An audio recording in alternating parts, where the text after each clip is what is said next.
అమ్మా ఎంతమంది ఉన్నారు వంట వాళ్ళమ్మా? 6 ఉన్నారా? మగవాళ్ళు ఉన్నారా? 6 మంది అంతా ఆడవాళ్ళేనా? ఏంటి ఈరోజు వంట అమ్మా? ఏంటి వంట? ఏంటి పప్పా? ఆకుకూర పప్పా? తోటకూర పప్పు, ఇంకా ఒకటేదో ఉంది బ్రింజా, అదే వంకాయ కర్రీ. కోసారా వంకాయలు? వెయ్యి ఎక్కడ చూద్దాం, చూపి ఉన్నాయా లేవా. వీళ్ళు టెండర్స్ అమ్మా,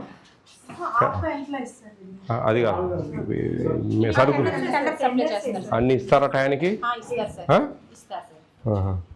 బనానా కంటిన్యూ బనానా ఇస్తున్నారు, ఎప్పుడైనా సీజనల్ ఫ్రూట్ మార్చొచ్చు కదా. రోజు మెనూలో బనానా ఉంది సార్, మనకి ఏమైనా సేవింగ్స్ మిగిలితే ఇస్తారు. స్పెషల్ ఫ్రూట్ కింద యాపిల్ కానీ ఆరెంజ్, ఏది పిల్లలు మెస్ కమిటీలో పెట్టుకుంటారు సార్. చికెన్ ఎన్ని గ్రామ్స్ ఇస్తున్నారు? 130 గ్రామ్స్. 130, 157.5 గ్రామ్స్ ఇవ్వాలి యాక్చువల్లీ. అదే 10-20 గ్రాములు అటు ఇటు. ఎగ్స్ డైలీ ఇస్తున్నారా? 6 రోజులు 6 ఎగ్స్ ఇస్తారు. పెరిగిస్తున్నారు మధ్యాహ్నం, morning milk, evening snacks, night fruit. పిల్లలు బాగా తింటారమ్మా? రైస్ అంతా కరెక్ట్ వస్తున్నాయమ్మా? ఇది పురుగులు ఏమైనా వస్తున్నాయా? బాగానే ఉన్నాయా? ఎక్స్పైరీ డేట్స్ చూసారు? ఈ ఫుడ్ సేఫ్టీ వాళ్ళు చెక్ చేశారమ్మా? ఎక్స్పైరీ డేట్స్ చూడండి, అన్ని ఆయిల్ ప్యాకెట్ చూడండి. ఎక్స్పైరీ డేట్స్ బాగా చెక్ చేసుకోండి అమ్మా. ఎటువంటి పరిస్థితుల్లో ఎక్స్పైర్ కాకుండా చూసుకోండి. ఏమైనా ప్రమాదం జరిగితే చాలా ప్రాబ్లం అవుతుంది. మీకు సరుకులు అన్నీ సఫిషియెంట్గా అందిస్తూ ఉన్నారా వాళ్ళు? పర్ క్యాపిటల్ అంత జాగ్రత్తగా చూస్తారా? మీకు వచ్చే 1400 రూపాయలు జాగ్రత్తగా డివైడెడ్ బై చేసుకుంటారు కదా. నేను ఆ పిల్లలతో మాట్లాడొస్తాను, మీరెవరు రావద్దండి. ఆడిటరీ రూమ్లో ఒక 4-5 క్లాసులు పెద్ద పిల్లలు కూర్చుంటారు. ఎవరు రావద్దండి, ఓన్లీ ఫుడ్ కమిషన్. ఇంటర్మీడియటా మీరు? కూర్చోండి అంతా, ఇటు నా సైడ్ తిరిగి కూర్చోండి. ఎలా ఉన్నాయి ఇక్కడ భోజనాలు? నా పేరు Vijay Pratap Reddy, AP state food commission chairman. భోజనాల గురించి ఎంక్వైరీ చేస్తూ ఉంటాం. మీకు ఇప్పుడు తలా ఒక స్లిప్ ఇస్తాను, మీరు పేర్లు రాయకూడదు, మీ పేర్లు ఒకరు చూడకూడదు. ఇక్కడ ఏం బాగున్నాయి ఏం బాగలేవు, మెనూ కరెక్ట్గా ఇస్తున్నారా లేదా, ఒక 3 పాయింట్ గుర్తుపెట్టుకోండి. వంటలు బాగున్నాయా లేదా, రుచికరంగా ఉన్నాయా లేదా, నెంబర్ 1. నెంబర్ 2, మెనూ ఉంది కదా, మెనూ బోర్డులో దాంట్లో eggs, 2 times chicken, everyday fruit, milk ఏమన్నా ఇస్తున్నారా లేదా, కరెక్ట్గా ఇస్తున్నారా లేదా. 3వది, మీకు నచ్చనవి ఏమైనా ఉన్నాయా, అదే అవన్నీ రాయండి అంటున్నా. ఒక్కటే లైన్లో మీకు పేపర్లు ఇస్తాను, మీకు ఇక్కడ ఎట్లా ఉంది, బాగుందా లేదా అనే వాటి మీద మీ సొంతగా నిర్ణయించుకొని రాయండి. మీరు ఏమైనా ప్రాబ్లమ్స్ రాసినా ఆ పేపర్లు ఎవరికి ఇవ్వం మేము. ఓకే, ఆ రైటింగ్ చూసి ఎవరు రాశారని గుర్తుపడతారు, అర్థమైందా? అది కూడా ఆ రైటింగ్ కూడా ఎవరికి ఇవ్వం మేము, మీ పేపర్స్ అని మేము తీసుకెళ్తాం. కాబట్టి మీరు మీ సొంతగా, పెద్ద పిల్లలు కదా మీరు, సొంతగా మీరు ఏమన్నా బాగలేటి, ఇక్కడ ఏమైనా ప్రాబ్లమ్స్ ఎలా ఉంది, వంటలు బాగున్నాయా లేదా, క్వాంటిటీ కరెక్ట్ సరిపోతుందా లేదా, రుచికరంగా ఉంటున్నాయా లేదా, బాగలేనిటి ఏమైనా ఉన్నాయా, చికెన్ ఎంత ఇస్తున్నారు, ఎన్ని ముక్కలు, 3 4 అట్లా, మీకు సరిపోతుందా, కడుపు నిండుతుందా లేదా అనేటివన్నీ కూడా. ఫస్ట్ పాయింట్, ఇక్కడ రుచికరంగా అన్నీ ఉన్నాయా లేవా, ఏమైనా రుచికరంగా లేనేటివి ఉన్నాయా, దాని మీద రాయండి. ఒకరిదొకరు చూడొద్దు, మీరు రాయండి. ఇక్కడ అన్నీ రుచికరంగా ఉన్నాయా లేదా, ఏదన్నా బాగలేనేటి ఏమన్నా ఉన్నాయా.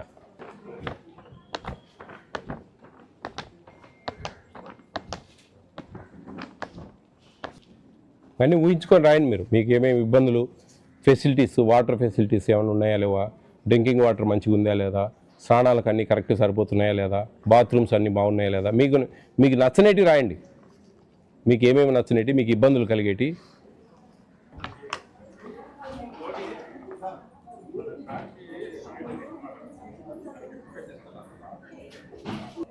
ఓకే, అయిపోయినట్టు ఇచ్చేసేయండి. ఇక వెళ్ళిపోండి మా, మీరు ఆడిటర్ కూర్చోండి, వెళ్ళి.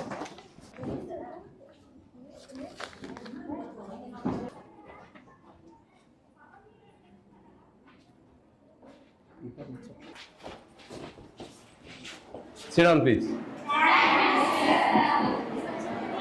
తినే భోజనాలు ఎలా ఉన్నాయని చెప్పేసి ఆల్ వెల్ఫేర్ హాస్టల్స్ చెక్ చేస్తూ ఉంటాం. అంగన్వాడీ సెంటర్స్ ICDS తెలుసు కదా, అక్కడ కూడా భోజనాలు ఎలా ఉన్నాయి అని చూస్తాం. రేషన్ షాప్లు ఫ్రీ కోటా బియ్యం ఉన్నాయి కదా, అవి సక్రమంగా ఇస్తున్నారు లేదా, ఏమైనా మోసాలు జరుగుతున్నాయా అని చూస్తూ ఉంటాం. మిడ్ డే మీల్స్ మధ్యాహ్న భోజన పథకం ఉంది కదా స్కూల్స్లో ఇచ్చేటివి, అవి కూడా ఎంక్వైరీ చేస్తుంటాం.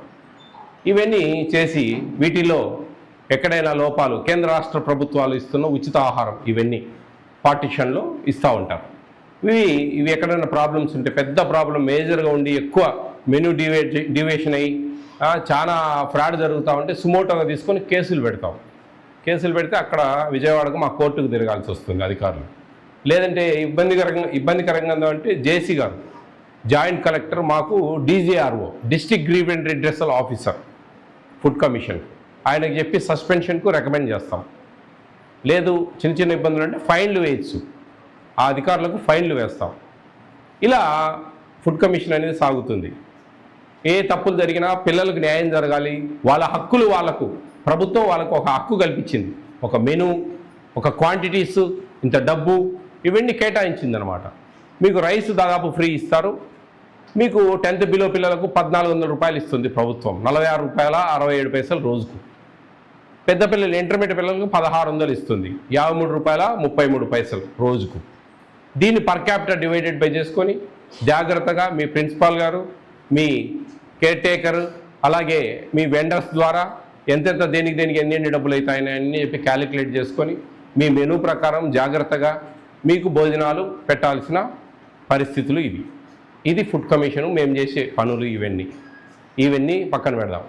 మీరు నేను చాలామందితో పిల్లలతో మాట్లాడాను, వాళ్ళ అందరితో పేపర్లలో రాపించుకున్నాము ఏం బాగలేవు ఏం బాగున్నాయని. అందరూ ఆల్మోస్ట్ అన్నీ బాగున్నాయి, మాకు సంతోషంగానే ఉంది, ఇక్కడ బాగుందని చెప్పారు. మీ మేడమ్స్ బాగా చూసుకుంటా ఉన్నారని చెప్పి రాసిచ్చారు. మీ ప్రిన్సిపల్ మేడం అయితే ఏంది, టీచింగ్ స్టాఫ్ అయితే ఎడ్యుకేషన్ కూడా బాగుంది, మేము వీఆర్ వెరీ హ్యాపీ హియర్ అని చెప్పి చాలామంది రాశారు. కొన్ని వంటలు అవి రుచికరంగా లేవు, అవన్నీ నేను లెటర్ అని I will tell you. Okay, టిఫిన్స్లో ఒక టిఫిన్ మారుస్తాను నేను. అది ఏదో ఒక్కటి, చాలామంది ఉప్మా రాశారు, కొంతమంది జీరా రైస్, పులిహోర కొంచెం సరిగా చేయట్లేదు రుచికరంగా అని చెప్పి రాశారమ్మా. పులిహోరని కొంచెం మంచిగా చేయండి, పుల్ల ఉండాలా, కొంచెము లెమన్ అండ్ టర్మరిక్, ఇది మన చింతపండు మంచిగా చేసి కొంచెం రుచికరంగా చేయండి. ఓకే, కిచిడి కూడా ఒకరిద్దరు కిచిడి రాశారు, కిచిడి కూడా కొంచెం టేస్ట్గా చేయండి. ఉప్మా మారుద్దామని డిసైడ్ అయ్యాను. మారుద్దామా? థర్స్డే మార్నింగ్ లక్ష్మీవారం మసాలా. మీకు బద్ధశత్రువు ఉప్మా, అవునా? సరే ఉప్మా మారుద్దాం. ఏం కావాలి ఉప్మా బదులు? చాయిస్ నాకే ఇవ్వాలి మీరు, ఎందుకంటే మన పర్ క్యాపిటా జాగ్రత్తగా చూసి మేము ఇస్తామన్నమాట. మీరు రకరకాలు కోరుకుంటే కనుక మన బడ్జెట్ సరిపోదు. నేనే చెప్పనా? ఎగ్ ఫ్రైడ్ రైస్ ఓకేనా? మీ ప్రిన్సిపాల్ మేడంకు, మీ కేర్ టేకర్కు చెప్తా ఉన్నాం, ఆ ఉప్మా రవ్వ క్యాన్సిల్ చేయండి టోటల్గా. ప్లస్ చట్నీకి సరిపోయే పదార్థాలు ఇవన్నీ, వీటి బదులు ఆయిల్ ఆనియన్స్ ఎక్స్ట్రా. ఆయిల్ ఆనియన్స్లో 450 మంది ఉంటే 450 అవి బాగా మంచిగా వేపుడు చేసి 450 గుడ్లు కొట్టివేయాలి. ఆ కొట్టివేసేటప్పుడు మీరు ఖచ్చితంగా ఉండాలి, ఎందుకంటే ఒక 50-60 గుడ్లు పక్కన పెడితే అది కౌంట్లెస్. బాయిల్డ్ ఎగ్ అయితే కనుక కౌంట్ ఉంటుంది, గుడ్లు కౌంట్ ఉండవు. కాబట్టి అన్ని గుడ్లు కొట్టివేసేటట్టుగా చూసుకోవాలి అది ఒకసారి. అప్పుడు అదంతా ఫ్రై చేసి పొరట్లాగా రైస్లో కలిపేసి మంచి కొత్తిమీర చల్లి మంచిగా పెట్టండి. అదొకటి. అది కొంచెం బాగలేదు అంటే కనుక మీకు టమాటా మంచిగా పేస్ట్ చేసి ఆ రైస్ కూరలాగా చేసి బాగా పేస్ట్ చేయాలి మెత్తగా. ఆ రైస్ను దాంట్లో బాగా కలదిప్పాలి. అది కానీ ఇది కానీ ఏదో ఒకటి, రెండు రేపు గురువారం లక్ష్మీవారం ఒకటి పెట్టండి, ఆ నెక్స్ట్ వచ్చే లక్ష్మీవారం ఒకటి పెట్టండి. రెండిట్లో ఏది బాగుందో అది ఫిక్స్ చేయండి. రెండు బాగలేదంటే పాత చింతకాయ పచ్చడే. కాబట్టి రెండిట్లో ఏదో ఒకటి ఫిక్స్ కావాల్సిందే. ఓకేనా? ఓకే, మీరు ఎందుకు వచ్చారు ఇక్కడికి? గతంలో ఒక 40-45 ఏళ్ల క్రితం మీ పెద్దవాళ్ళు ఎవరన్నా ఉంటే తెలుసు, వెల్ఫేర్ హాస్టల్స్ చాలా దారుణంగా ఉండేటివి.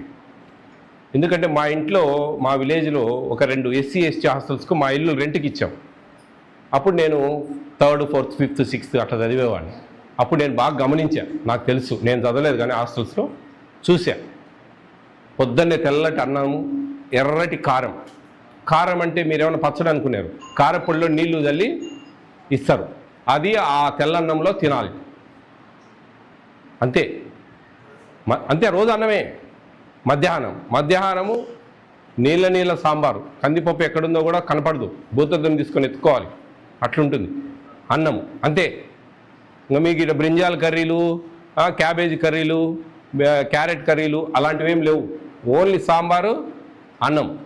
సాంబారు కూడా చాలా నీళ్ళ ఉంటుంది. మీకు పొద్దున మిల్క్ ఇచ్చారు, సాయంత్రం స్నాక్స్ ఇస్తూ ఉన్నారు, నైట్ ఫ్రూట్ ఇస్తూ ఉన్నారు, ఇన్ని ఏం లేవు. 2 అయిపోయినాయి, 2 పూటల. మూడవ పూట బోధ కొట్టాలు తెలుసా మీకు? గుడిసెలు, పాకలు. వర్షం పడినప్పుడు ఆ పాకల కాడ నీళ్లు కారుతాయి ఎర్రగా, చూసారా? అలా ఉంటుంది రసం.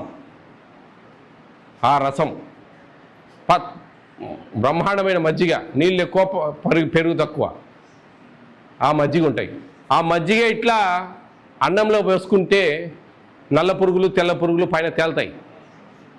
అవన్నీ తీసేసి తినేవాళ్ళు. అది ఒక 40-45 ఏళ్ల క్రితం వెల్ఫేర్ హాస్టల్ల పరిస్థితి. ఆ రోజు నుంచి ఈ రోజుకు ఎంత మార్పు చెందింది, ఎంత మెనూ ఉంది.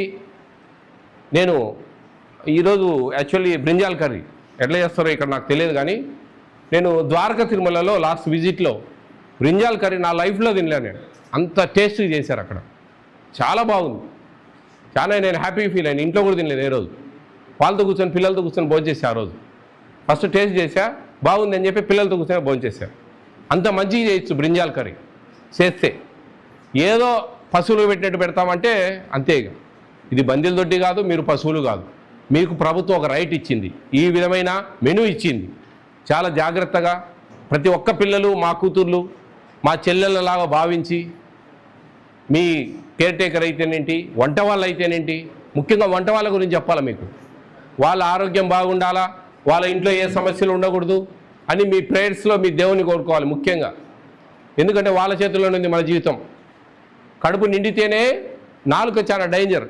రుచికరంగా ఉంటేనే లోపలికి ఆహ్వానిస్తుంది, లేదంటే కనుక పడేస్తాం, తినం ఎక్కువ. కడుపు చల్లగా బాగా కడుపు నిండితేనే మనకు టీచర్లు చెప్పేటి బుర్రకి ఎక్కుతాయి. లేకుంటే అర్ధాకలితో ఉంటే ఇరిటేషన్ ఉంటుంది.